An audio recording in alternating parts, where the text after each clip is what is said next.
Avec l'avènement de l'épidémie en coronavirus 19, nous avons eu d'énormes difficultés au niveau de notre structure. Premièrement, les rendez-vous de consultation des patients qui sont assurés par les médecins ont été perturbés, vu qu'une partie du personnel médical avait été réquisitionnée pour prendre en charge les malades atteints du COVID-19.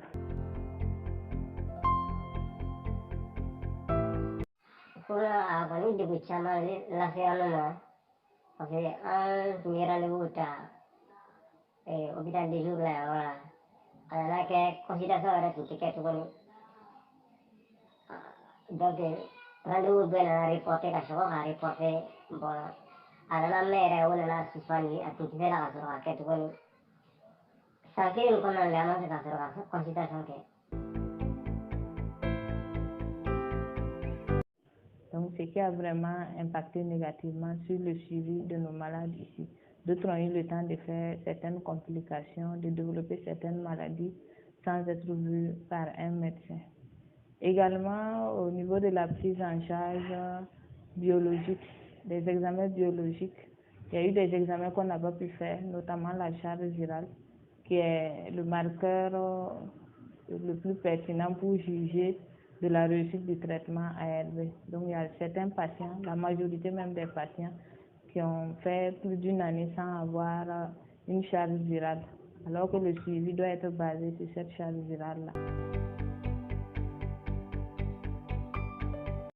La structure qui réalisait la charge virale a été réquisitionnée pour la prise en charge des cas Covid. Pour les tests Covid, depuis juin 2020, les prélèvements qu'on a acheminés au niveau de la structure qui doit réaliser la charge virale au niveau de Bobo, on n'a toujours pas eu de retour.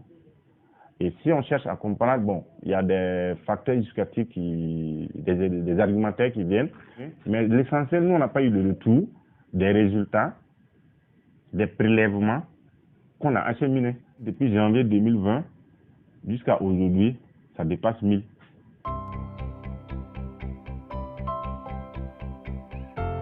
Pour les malades qui avaient déjà des difficultés, d'autres problèmes de santé associés à leur infection à VIH, également d'autres difficultés au plan de leur santé ou bien au niveau de l'observance, ceux qui ne prenaient pas correctement le traitement ARV, le fait qu'ils n'étaient pas suivis de manière approchée là, a fait que certains ont relâché la prise des traitements ARV, certains aussi, leurs maladies qu'ils couvaient, voilà, se sont plus développés et ont entraîné encore plus de complications.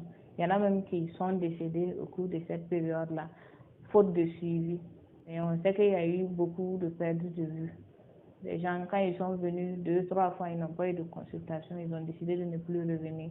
Ça vaut près de 100 personnes, hein, ceux qui ont été perdus de vue durant cette période-là. Bon, ça peut jouer à long terme des patients qui étaient peut-être en échec du traitement ARV, pour lesquels on n'a pas su dépister par la charge virale rapidement, et ils vont développer des complications. Donc plus tard, ils vont développer des résistances contre les médicaments qu'ils sont en train de prendre. Voilà. Mais on brille en tout cas pour rattraper ça.